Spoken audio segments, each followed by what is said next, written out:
সপ্তাহে একদিন শুক্রবার আসে, সপ্তাহের শ্রেষ্ঠ দিন। হাদিসের মধ্যে আল্লাহ রাসূল সাল্লাল্লাহু আলাইহি সাল্লাম বলেছেন, আল জুমআতু ইলাল জুমআতি কাফফারাতুন লিমা বাইনাহুমা।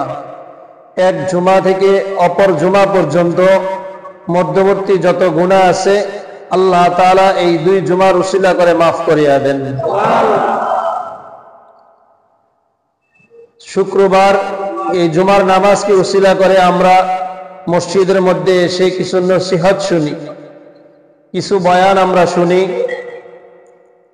আর আল্লাহ রাব্বুল আলামিন ও কোরআনের মধ্যে নবীকে উদ্দেশ্য করে এই কথাই বলেছেন, ওয়াযাক্কির, আপনি নসিহত করতে থাকুন, আপনি মানুষকে বয়ান করে বুঝাইতে থাকুন। ফাইন্নায যিকরা তানফাউল মুমিনিন, যারা ঈমানদার মুমিন যারা আছে নসিহত তাদের উপকারে আসবে। তো বিশাল এক সুযোগ আমাদের জন্য, যদিও আমাদের এই উপমহাদেশের ভারত, বাংলাদেশ, পাকিস্তান, শ্রীলঙ্কা এই কয়েকটা দেশ ছাড়া পৃথিবীর অন্য কোথাও এরকম বয়ান হয় না। মসজিদের মধ্যে খুতবা হয়, আজান হয়, নামাজ বাস শেষ। কিন্তু আমাদের এই দেশের মধ্যে ব্যতিক্রম।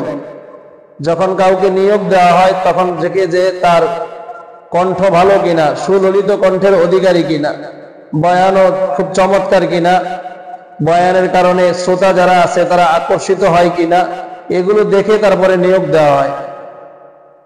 যদিও ইসলামে এগুলোর কোনো কিছুই নাই। তো আল্লাহ তাআলা নবীজিকে বলতেছেন, ওয়াযাক্কির, আপনি নসিহত করতে রাখুন। যারা ঈমানদার তাদের জন্য এই নসিহত কি আসবে? কাজে আসবে। ঈমানদার না যারা, তাদের এই নসিহতে কোনো কাজে আসবে না। সাহাবী হযরত আবু ওয়াক্কাস রাদিয়াল্লাহু তাআলা আনহু থেকে হাদিস বর্ণিত, তিনি বলেন, জাআ রাজুলুন ইলান নবী সাল্লাল্লাহু আলাইহি ওয়াসাল্লাম, এক ব্যক্তি আল্লাহর পয়গম্বরের কাছে আসলেন, এসে বলতেছেন, ফাকালা ইয়া রাসূলুল্লাহ, হে আল্লাহর পয়গম্বর, আওসিনি, আপনি আমাকে কিছু নসিহত করেন, কিছু ওসিয়ত করেন। তো নবীজিকে এই কথা বলার সাথে সাথে আবার বলতেছেন, ওয়া আউজিস, আপনি আবার আমাকে এটা সংক্ষেপে করবেন, বেশি বড় নসিহত করলে আমার মনে থাকবে না, এজন্য অল্পতে আমাকে কিছু নসিহত করেন যেটার উপর আমি আমল করতে পারি। ফাকালা লাহুন নবী সাল্লাল্লাহু আলাইহি ওয়াসাল্লাম, এরপরে নবীজি সাল্লাল্লাহু আলাইহি ওয়াসাল্লাম তাকে বললেন, আলাইকা বিল আয়াস মিম্মা ফি আইদিন নাস, মানুষের কাছে যা কিছু আছে তা থেকে বিমুখ থাকবে, মানুষের কাছে কোনো কিছুর আশা করবে না। এক নাম্বার নসিহত করলেন। দুই নাম্বার নসিহত আল্লাহ রাসূল সাল্লাল্লাহু আলাইহি ওয়াসাল্লাম বলতেছেন, ওয়া ইয়াকা ওয়াত-তামআ ফাইন্নাহুল ফাকরুল হাযির, লোভ করবা না, লোভ থেকে বিরত থাকবা, কেননা লোভ হলো এটা নগদ দারিদ্রতা। যার ভিতরে যত লোভ সে তত বেশি ফকির, যার ভিতরে যত বেশি লোভ সে তত বেশি দরিদ্র, এই জন্য লোভ করবা না। তিন নাম্বার নসিহত আল্লাহ রাসূল সাল্লাল্লাহু আলাইহি ওয়াসাল্লাম করতেছেন, ওয়াসাল্লি সালাতাকা ওয়া আনতা মুআদ্দিউন, তুমি নামাজ এভাবে পড়ো যেন এটাই তোমার জীবনের শেষ নামাজ, এরপরে আর তুমি নামাজ পড়ার সময় পাবে না। তিন নাম্বার। চার নাম্বারে আল্লাহ রাসূল সাল্লাল্লাহু আলাইহি ওয়াসাল্লাম নসিহত করে শেষ করে দিয়েছেন। চার নাম্বার নসিহত করেছেন, আল্লাহ তাআলা রাসূল বলেন, ওয়া আলাইকা ওয়া মা তা'তাযিরু মিনহু, এমন কোন কথা বা এমন কোন কাজ করবে না যেই কথা বা কাজের কারণে পরবর্তীতে তোমার নিজের লজ্জিত হতে হয়। এই চারটা নসিহত করে আল্লাহ তাআলার হাবিব আল্লাহর সাহাবীকে বিদায় করে দিলেন। যদিও কথা চারটা, কিন্তু এর বিস্তারিত অনেক বড়, যেগুলো আমাদের জীবনে অহরহ ঘটে, যেগুলো আমাদের জীবনে সব সময় এগুলো আমরা দেখতে পাই। এক নম্বরে আল্লাহ রাসূল সাল্লাল্লাহু আলাইহি ওয়াসাল্লাম বলেছেন, আলাইকা বিল আয়াস মিম্মা ফি আইদিন নাস, মানুষের কাছে যা আছে তা থেকে বিমুখ থাকতে হবে। কিন্তু আমাদের স্বভাব হলো অন্যের কাছে যা আছে ওইদিকে আমাদের লোভটা বেশি থাকে, তার কাছে এটা আছে, এটা যদি আমার কাছেও থাকতো। আবার এমনও আছে যে আমরা মনে করি যে অমুকের কাছে চাইলে আমরা পাবো, অমুকে আমাদেরকে এটা দিবে, তার কাছে চাই, এরকম স্বভাব আমাদের মধ্যে আছে কিনা? কি মানে আছে না আমাদের এরকম, যে আমরা বিপদে বললেই বলি যে তার তোমার চাচার কাছে চাও, তোমার কি বলে মামার কাছে চাও, দিয়ে দিবে। অথচ আল্লাহ তাআলা রাসূল এই একটা কথা দিয়ে আমাদেরকে বুঝাই দিয়েছেন যে মানুষের কাছে যা আছে এগুলো থেকে বিমুখ থেকে যিনি মানুষকে দিয়েছেন তার কাছে চাইতে হবে। যিনি মানুষকে দিয়েছেন তার কাছে। হাদিসের ব্যাখ্যায় মুহাদ্দিসিনে কেরাম এই কথাও বলেছেন, যদি কারো প্রয়োজনটা এমনও হয় যে করজ নিতে হবে, ঋণ নিতে হবে, এমন একটা পর্যায়ে এসে গেছে যে এখন ঋণ নেওয়া ছাড়া উপায় নাই, একটা জিনিস দরকার, টাকা হতে পারে, অন্য কিছু হতে পারে, ওই ঋণ নেওয়ার ক্ষেত্রেও আগে 2 রাকাত সালাতুল হাজত করে আল্লাহর কাছে চাইয়া নিবে। যদি চাইতে পারে হয়তো আল্লাহ তাআলা এর বিনিময়ে তার কাঙ্ক্ষিত বস্তুটা, প্রয়োজনীয় বস্তুটা আল্লাহ তাআলা গায়েব থেকে তাকে দান করিয়া দিবেন। সাহাবায়ে কেরামের কথা আমরা বলি, সাহাবায়ে কেরামের আদর্শের কথা আমরা বলি, সাহাবায়ে কেরামের জিন্দেগীর আলোচনা আমরা করি। আবার নবীজি সাহাবায়ে কেরামের ব্যাপারে বলেছেন, আসহাবি কান্নুজুম ফাবিআইহিম ইকতাদাইতুম ইহতাদাইতুম। আমার এক একজন সাহাবী আকাশের এক একটা তারকার মতন। ফাবিআইহিম ইকতাদাইতুম ইহতাদাইতুম। তোমাদের মধ্যে যে কেউ কোন একজন সাহাবীকে যদি অনুসরণ করে, ওই সাহাবীর অনুসরণেই তার হেদায়েতের জন্য যথেষ্ট হয়ে যাবে। সাহাবায়ে কেরাম জোতার একটা পিতার প্রয়োজন হইতো, তো ওই সাহাবী নামাজের মধ্যে দাঁড়ায় নামাজ পড়ে তারপর আল্লাহর কাছে বলতো যে আল্লাহ আমার জোতার পিতা দরকার, আল্লাহ আমার ঘরে লবণের দরকার, আমার ঘরে টাকার দরকার, আমার ঘরে সুখের দরকার, আমার ঘরে শান্তির দরকার, আমার ছেলের বিয়ের দরকার, আমার মেয়ের বিয়ের দরকার, আমার ব্যবসার মধ্যে বরকতের দরকার। এই কথাগুলো সাহাবায়ে কেরাম কার কাছে বলতেন? আল্লাহর কাছে। আর আমরা এখন মানুষের কাছে দৌড়াই। এটাই বলছেন আল্লাহ তাআলার হাবিব যে আলাইকা বিল আয়াস মিম্মা ফি আইদিন নাস। মানুষের হাতের মধ্যে যা আছে এগুলো থেকে একেবারেই নিরাশ হয়ে যাবে। মানুষ করতে পারবে এরকম ধ্যান ধারণা অন্তরের মধ্যে কখনো আনবে না। আজকে আমাদের সমাজে এই অধঃপতনের কারণ একটাই, আজকে আমরা মনে করি যে অমুকেই সব করতে পারে। আমাদের রাষ্ট্রপ্রধান, আমাদের এলাকার কমিশনার, আমাদের এলাকার এমপি সাহেব সব করতে পারে, ওসি সাহেব সব করতে পারে। এই মন মানসিকতা যখন আমাদের ভিতরে চলে আসছে, আল্লাহ তাআলার নুসরত তখন বন্ধ হয়ে গেছে। অথচ প্রত্যেকটা বিষয় যদি আমরা আল্লাহ তাআলার কাছে সুপর্দ করে দিতাম যে এটার সত্য ফয়সালা, এটার ভালো ফয়সালা আল্লাহই করবেন, কিন্তু আমার কাজ যেটা, আমাকে আল্লাহ যেটা বলছেন করার জন্য যদি আমি ওটাই করি, তাহলে আল্লাহ তাআলা আসমানি সাহায্যের মাধ্যমে সেটা সমাধান করিয়া দিবেন। কিন্তু বিপরীত হয়ে গেছি আমরা এখন। আমরা মানুষের প্রতি, মানুষ করতে পারবে, মানুষ এটা পারে, মানুষ এটা পারে, এটা করতে পারে, এই করতে পারে, সেই করতে পারে, মানুষের প্রতি আমাদের এই ধারণা চলে আসছে। 2 নম্বরে আল্লাহ রাসূল সাল্লাল্লাহু আলাইহি ওয়াসাল্লাম বলেছেন, ওয়া ইয়াকা ওয়াত-তামআ ফাইন্নাহুল ফাকরুল হাযির। লোভ করবে না, কারণ লোভ হলো এটা তৎক্ষণাৎ দারিদ্রতা, নগদ দারিদ্রতা। লোভ যার ভিতরে যত বেশি, তার ভিতরে দারিদ্রতা তত বেশি। লোভ ওই ব্যক্তি করবে তাকে যদি আল্লাহ তাআলা, হাদিসের মধ্যে এসেছে, যদি নাকি তাকে 3টা পাহাড় সম পরিমাণ স্বর্ণ মুদ্রাও দিয়ে দেয়, তার ভিতরে যদি লোভ থাকে সে আরেকটা কামনা করবে যে আমার যদি আরেকটা হইতো। অর্থাৎ যার কাছে এতগুলো জিনিস আছে তার ভিতরে কি দারিদ্রতা আছে? আমার কাছে যদি 100 কোটি টাকা থাকে, আমার কি দারিদ্রতা আছে? কিন্তু আমাদের সমাজে কি, যার 100 কোটি টাকা আছে তার চিন্তা চেতনা হলো তাকে 1000 কোটি টাকা কিভাবে বানাইতে হবে। কি মানে এরকম আছে না? দুর্নীতি তো এই জন্যই করে যে 100 কোটি টাকাকে 1000 কোটি টাকা কিভাবে বানাইতে হবে, 100 কোটি টাকাকে 500 কোটি টাকা কিভাবে বানাইতে হবে, এই চেতনার পিছনে পড়ে, এই চিন্তা চেতনার থেকে সে তখন দুর্নীতির মধ্যে লেগে যায়, মানুষকে ঠকানো শুরু করে দেয়, সুদি কারবার শুরু করে দেয়, ঘুষের কারবার শুরু করে দেয়। ওইদিকে আল্লাহ রাসূল হাদিসের মধ্যে বলেছেন, লাইসাল গিনা আন কাসরাতিল আরুস ফা ইন্নাল গিনা গিনান নাফস। ধন সম্পদ বেশি হওয়া, বাড়ি গাড়ি বেশি হওয়া, অর্থ সম্পদ বেশি হওয়া, এটার মধ্যে কোনো ধনীর, এটার মধ্যে কোনো ধনাঢ্যতা নাই, এটার মধ্যে ধনী হওয়াটা সীমাবদ্ধ নয়। ধনী কোথায়? ফা ইন্নাল গিনা গিনান নাফসি। যার আত্মাটা বড়, যার মন যত বড় সে তত বড় ধনী, যার মন যত বড় সে তত বড় ধনী। আল্লাহ রাসূল হাদিসের মধ্যে বলেছেন, ইয়াকা ওয়াত্তামা ফাইন্নাহুল ফাকরা হাজির, লোভ থেকে বেঁচে থাকো, কারণ লোভ হলো নগদ দারিদ্রতা। আর আমরা বাংলা একটা প্রবাদও আছে, লোভে পাপ, পাপে এরকম কথা আমরা বলি না? বলি না লোভ করবে না, লোভ করলে ধ্বংস হয়ে যাবে। লোভে পাপ, পাপে মৃত্যু।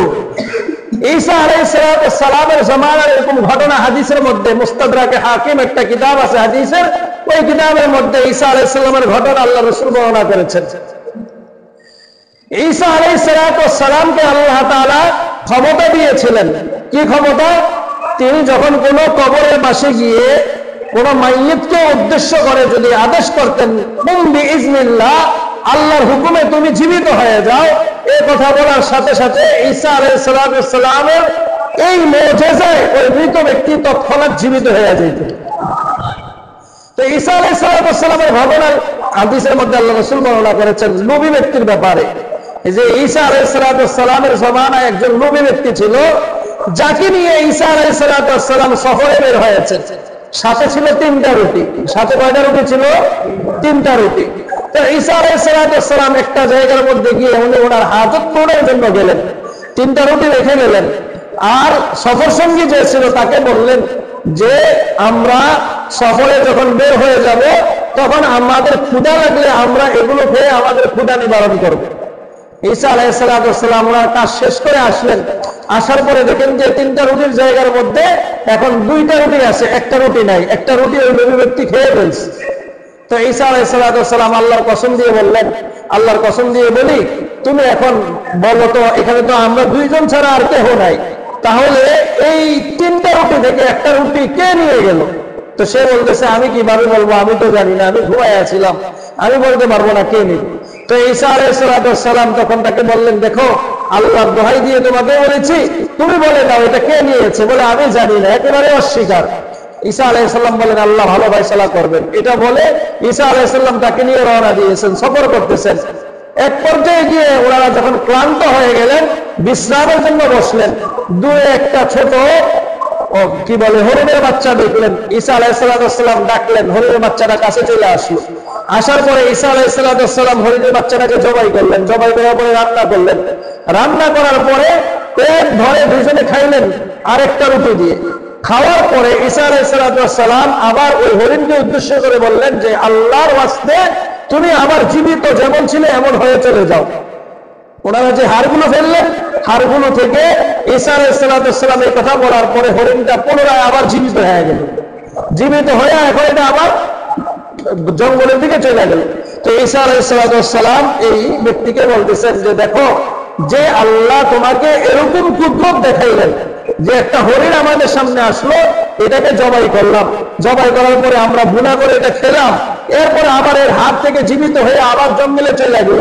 তো যে আল্লাহ এই কাজগুলো করছে, ওই আল্লাহর দোহাই দিয়ে বলতেছি, তুমি বলো তো একটা রুটি কে খাইছে? তখনও সে বলতেছে যে আল্লাহ ভালো জানে, আমি কে খাইছে আমি বলতে পারবো না, অস্বীকার করলো। অস্বীকার করার পরে ঈসা আলাইহিস সালাম বলেন, ঠিক আছে, আল্লাহ তাআলা ভালো ফয়সালা করবে, চলো আমরা সামনের দিকে যাই। ঈসা আলাইহিস সালাম তার সাথীকে নিয়ে সামনের দিকে রওনা দিলেন। যেতে যেতে অনেক দূর যাওয়ার পরে ওনাদের আবার বিশ্রামের প্রয়োজন হলো। বিশ্রামের জন্য বসলেন।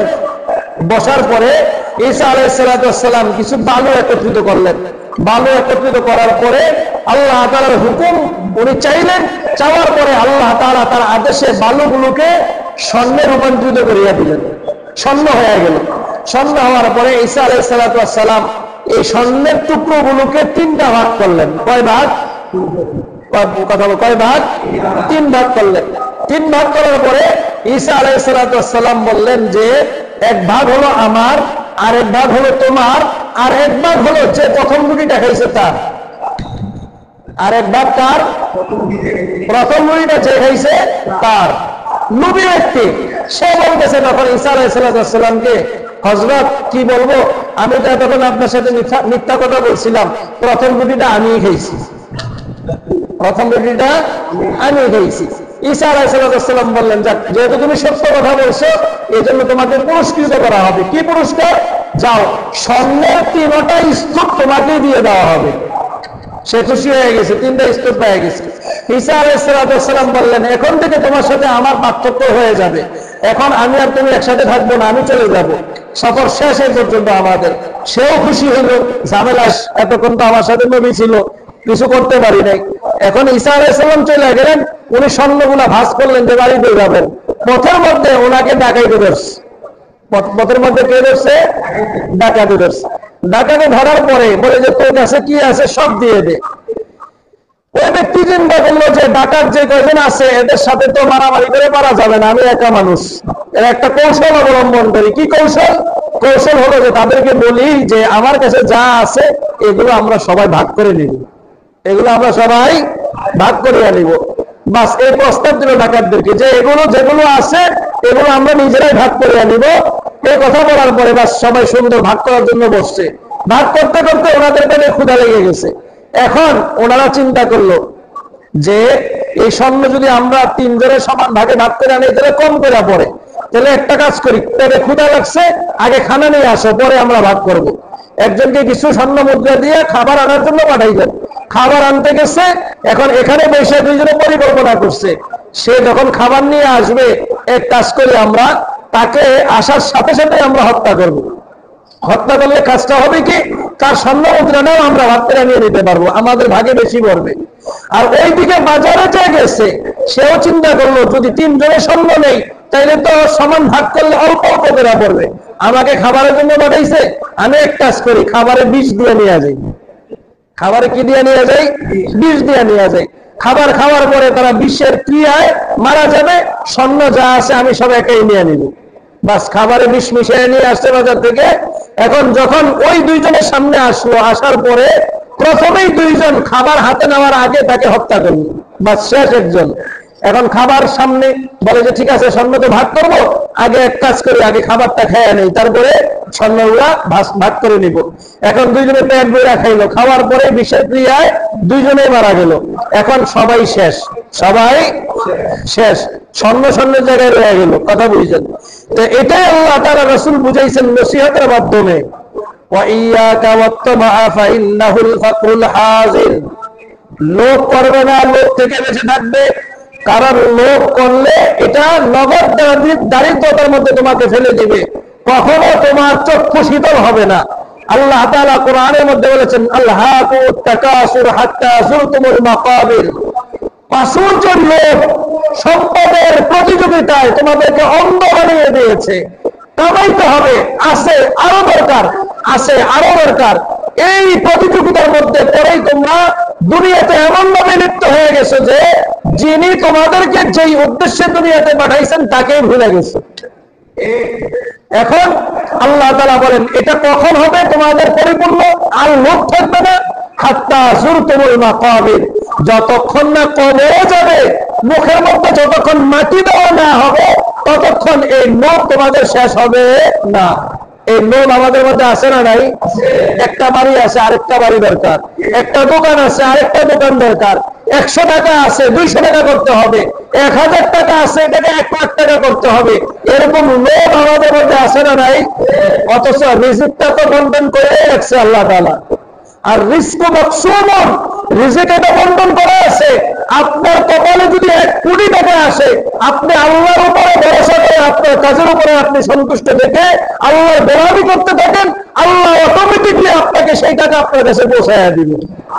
আর যদি আপনার কপালে এত টাকা না থাকে, হাড় ভাঙ্গা খাটুরি আপনি খাটতে পারবেন, পরিশ্রম আপনি করতে পারবেন, কিন্তু আপনার কপালে যা আছে এর বেশি আপনার কাছে আসবে না। কিন্তু আমরা দেখি না, পরিশ্রম করতেই আছে করতেই আছে করতেই আছে, কিন্তু টাকা পয়সা আমাদের কোনো বরকত হয় না। এরকম আছে না নাই? এই জন্যই আল্লাহ রাসূল হাদিসের মধ্যে বলেছেন, ওয়াইয়াকা ওয়াত্তামা ফাইন্নাহুল ফাকরুল হাজির। লোভ করবে না, কারণ লোভ করলে এই লোভের মাধ্যমে তোমাদের ধ্বংস চলে আসবে। লোভের মাধ্যমে কি চলে আসবে? ধ্বংস চলে আসবে।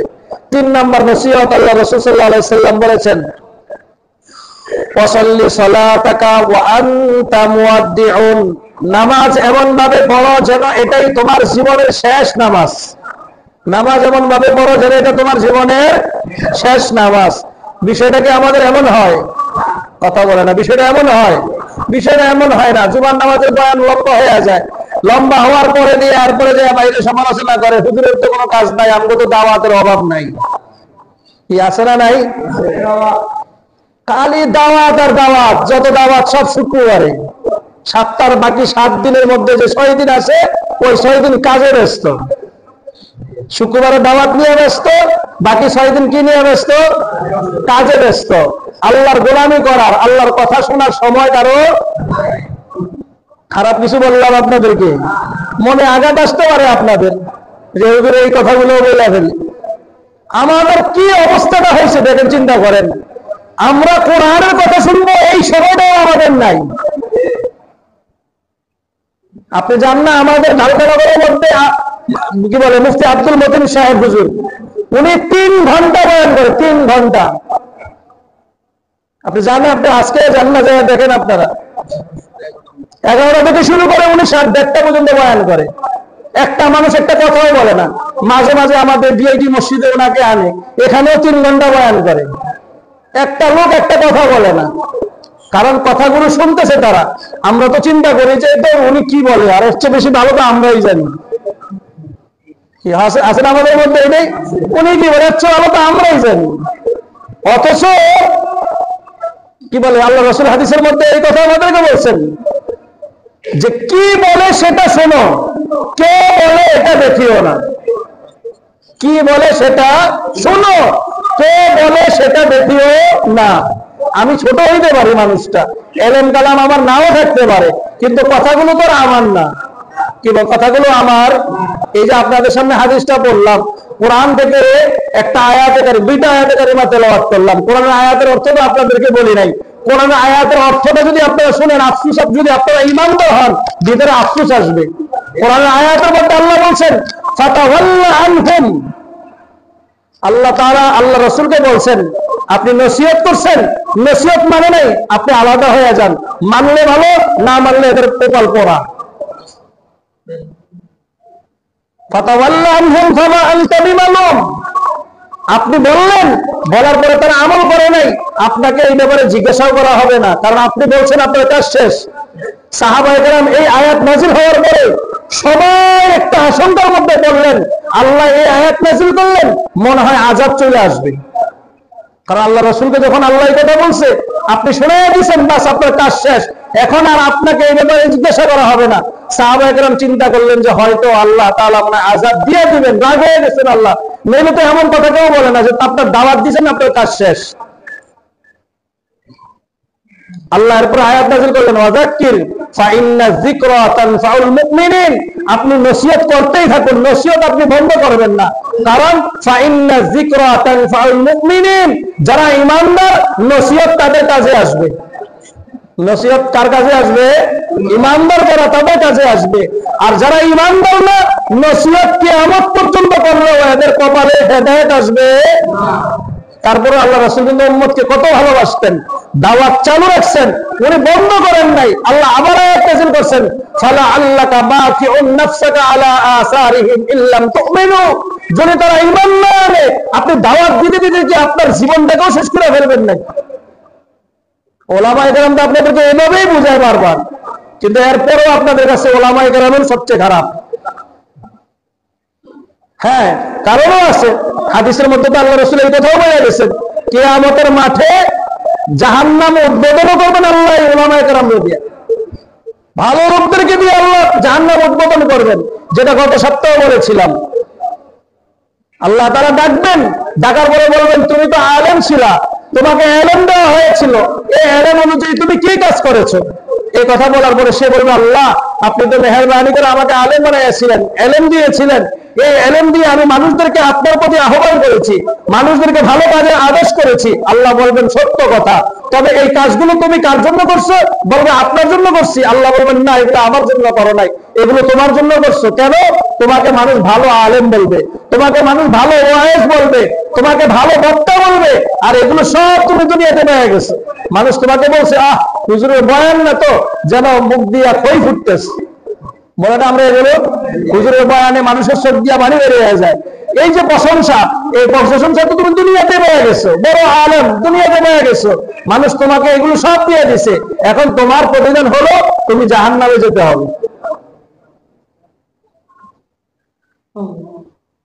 যেটা বলতেছিলাম যে আল্লাহ রাসূল নসিহত করতেছেন, নসিহত করতে গিয়ে বলতেছেন ওয়াসাল্লি সালাতাকা ওয়া আনতি মুআদ্দিউন ওয়া আনতা মুআদ্দিউন, এমন ভাবে নামাজ পড়ো যেন এটা তোমার জীবনের শেষ নামাজ, এটা যেন তোমার জীবনের শেষ নামাজ। আপনি চিন্তা করে দেখেন, আজকে আমি জুমার নামাজ পড়তেছি, একবার কল্পনা করেন না যে আগামী জুমাটা আমি পাবো কিনা। একবার আমাদের কল্পনা এটা আসে? যদি আপনার কল্পনা এটা আসতো যে এটাই যদি আমার জীবনের শেষ জুমা হয়, আল্লাহ মসজিদ থেকে আর বেরই হইব, মসজিদ থেকে আর বের হবো না, এই চিন্তা আপনার ভিতরে আসতো। কিন্তু আপনার ভিতরে তো এই চিন্তা না। আপনি তো 2025 সালে কি করবেন, রাতে বাজি ফুটাইবেন, এটা কল্পনা করে রাখছেন। কি আছে না নাই?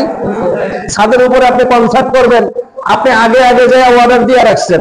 কি আছে না নাই? টিকেট রেডি করে রাখছেন, ছাদে উঠবা টিকিট লাগবো, টিকিটও বানায় রাখছে না অনেকে, বানায় বলছে আসতেছে না সামনে 31 নাইট। আজকে না হয়তো আপনারা বুঝতেছেন না, আজকে তো মাত্র 20 তারিখ, আরো 10 দিন পরে আসবে, এই জন্য ওটা মাথায় আসে নাই মনে এখনো, আমি মনে করে দিলাম আপনাদেরকে। কিন্তু যারা করে তারা কিন্তু 1 মাস আগেই পরিকল্পনা করে রাখছে। আর এদিকে আল্লাহ রাসূল বলতেছেন ওয়াসাল্লি সালাতাকা ওয়া আনতি মুআদ্দিউন, এমন ভাবে নামাজ পড়ো যেন এটা তোমার জীবনের শেষ নামাজ। আবার দ্বিতীয়বার নামাজ পড়বে, এই সুযোগ তুমি পাবে না, এই সুযোগ তুমি পাবে না। সাহাবায়ে কেরামের জিন্দেগিতে ঘটনা আছে, একজন আরেকজনকে প্রশ্ন করতেছেন, আল্লাহ তাআলা নামাজের বিনিময়ে জান্নাত দিবেন। আল্লাহ নামাজের বিনিময়ে কি দিবেন? হাদিসে তো আছে এটা, as-সালাতু মিফতাহুল জান্নাহ, নামাজ হলো জান্নাতের চাবি। তো নামাজ পড়লে জান্নাতে যাবে। আবার নামাজের ব্যাপারে যখন আমরা বয়ান করি, তাবলীগের ভাইয়েরাও যখন বয়ান করেন, 5টা পুরস্কার আল্লাহ দিবেন, 5টা পুরস্কারের মধ্যে দুনিয়াতে একটা রিজিকের অভাব দূর করবে, বাকি 4টা কবরের পরে, শেষ হলো বিনা হিসাবে জান্নাত দিবে। বলি না আমরা এই বয়ানের মধ্যে? তো এইটা বলতে যে নামাজের বিনিময়ে আল্লাহ জান্নাত দিবেন, ভালো কথা। একজন আরেকজনকে প্রশ্ন করতেছেন যে নামাজ পড়লে তো আল্লাহ জান্নাত দিবে, আচ্ছা একসাথে এক পাশে নামাজ রাখা হবে আর এক পাশে জান্নাত রাখা হবে, তুমি কোনটা নেবে, জান্নাত না নামাজ? সাহাবী প্রশ্ন করতেছে একজন আরেকজনকে যে তুমি কি জান্নাত নিবে না তুমি নামাজ নিবে? সাহাবী জবাব দিচ্ছেন আমি নামাজ নিব। কি নিবে? আশ্চর্য হয়ে গেলেন, নামাজের বিনিময়ে তো আল্লাহ জান্নাত দিবে, তো জান্নাত তুমি না নিয়ে নামাজটা কেন নিবে? সাহাবী জবাব দিচ্ছেন কারণ জান্নাত যদি নেই, এটা হলো নামাজ পড়ার কারণে আল্লাহ আমাকে প্রতিদান দিয়েছেন এই জন্য, আর আমি যদি নামাজ পড়ি এটা আমার আল্লাহ আমার প্রতি রাজি সন্তুষ্ট থাকবেন, এই জন্য আমি নামাজটা নিব, কারণ আমি আমার আল্লাহকে খুশি করতে চাই। হাদিসের মধ্যে আল্লাহ রাসূল এই কথাই বলছেন,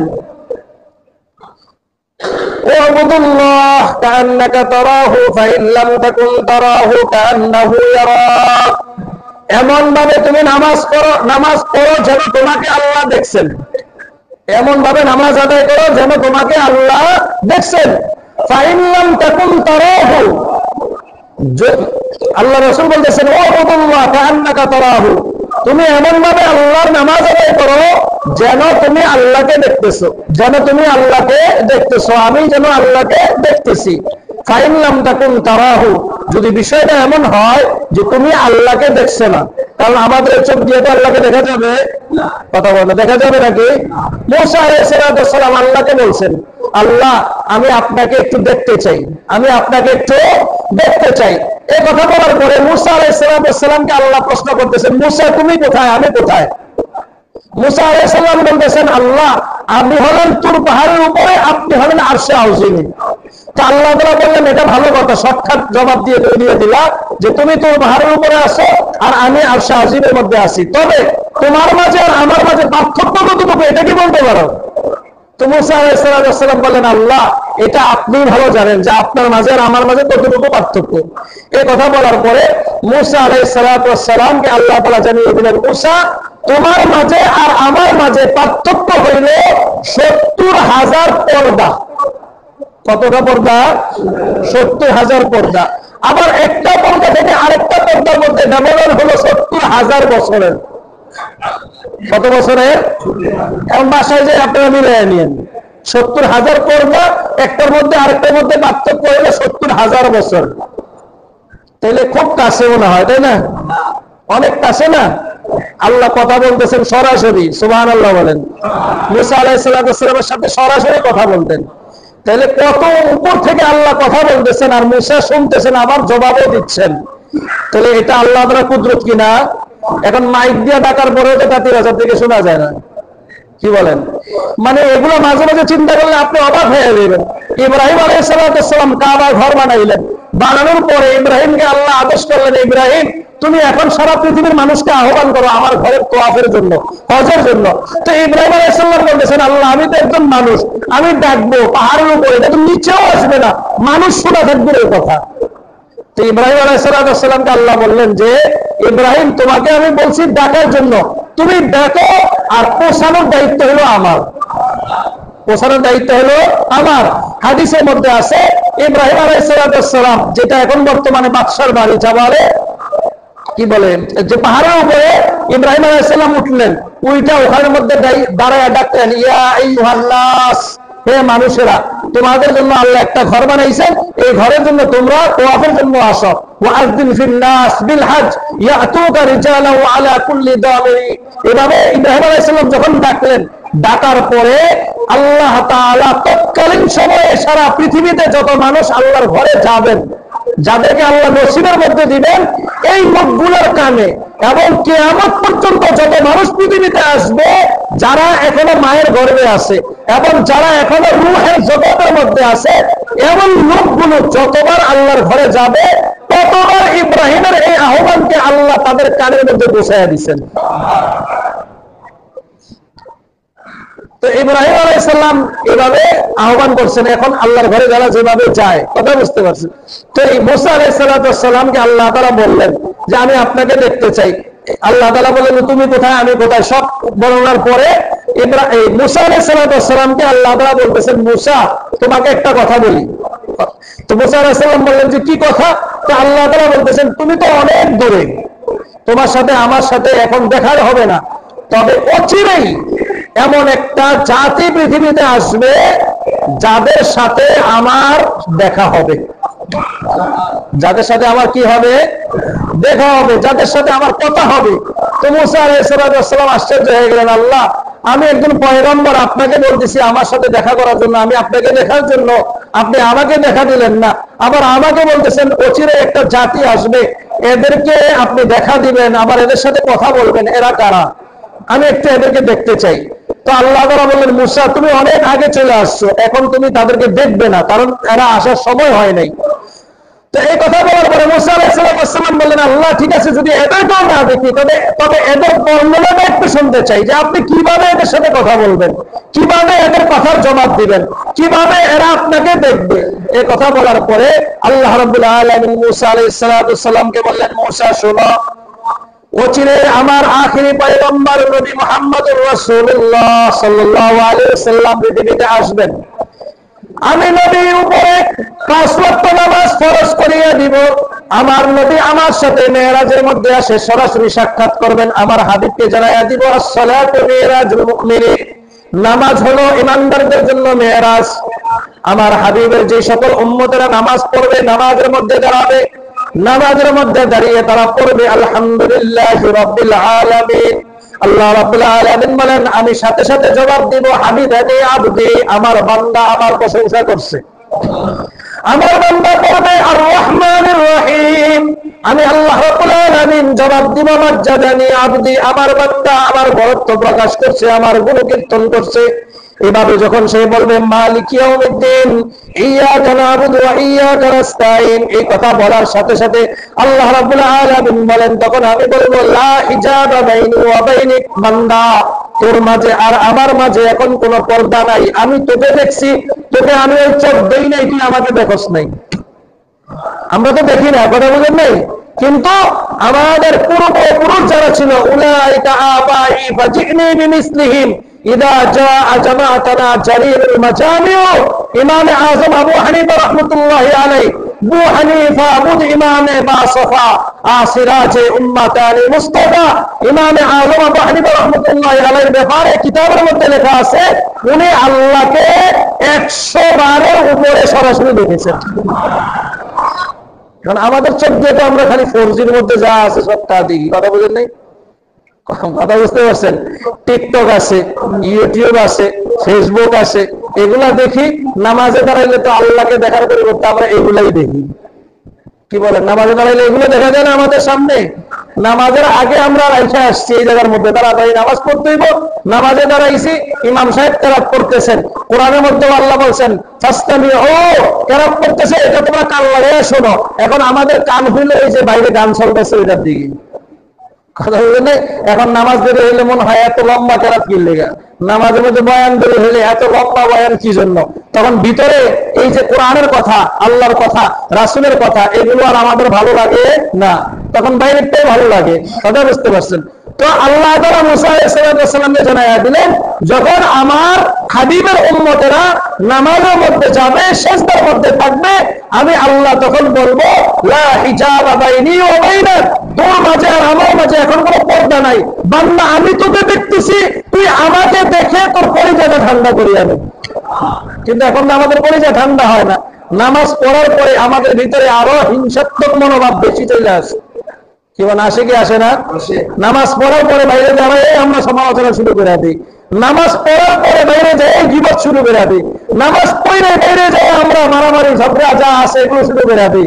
কোথায় নামাজ এগুলো আমাদের পরিবর্তন করে। এখন নামাজ পড়ার পরে দেখা হয় আমাদের চরিত্রের মধ্যে এগুলো এখন সংযোজন হয়। তাহলে আমরা আল্লাহকে দেখলে কি এটা হইতো? আল্লাহকে দেখি না বিধায় আমাদের এটা হয়। আল্লাহ রাসূল হাদিসের মধ্যে এটাই বলেছেন, ওয়াসাল্লি সালাতাকা ওয়া আনতা মুয়াদ্দিউন, এমন ভাবে নামাজ পড়ো যেন এটা তোমার জীবনের শেষ নামাজ। এই নামাজ পড়ার পরে আবার আসর পড়বো এরকম কোনো গ্যারান্টি আছে? আসর পড়ার পরে মাগরিব পড়তে পারবো এমন কোনো গ্যারান্টি আছে? এমন কোনো গ্যারান্টি নাই। এই জন্য আমাদেরকে যে নামাজটা আমরা পড়তে মসজিদের মধ্যে আসবো, মনে করতে হবে এটাই আমার জীবনের শেষ নামাজ।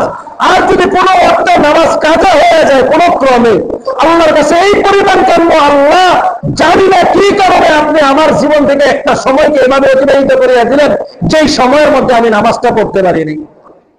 এরকম আফসোস হলেও কিছু লোক আমাদের সমাজে আছে। কিন্তু নামাজ ছুঁইটা গেলে অনেকে আছে, এই নামাজটা শেষ পরেরটা আমরা নিজেরা পড়া নেই, আছে না এরকম মানুষ অনেক?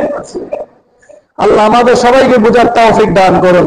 4 নম্বর নসিহত আল্লাহ রাসূল হাদিসের মধ্যে করেছেন, যে সাহাবী এসে আল্লাহ রাসূলের কাছে নসিহত চাচ্ছেন তাকে বলতেছেন, ওয়া আলাইকা ওয়া আনতা তা'তাজিরু মিনহু, তোমার উপরে জরুরি হইল এমন কোন কাজ বা এমন কোন কথা বলবে না, এমন কোন কাজ করবে না যে কাজের কারণে, যে কথার কারণে পরবর্তীতে লজ্জিত হইতে হয়।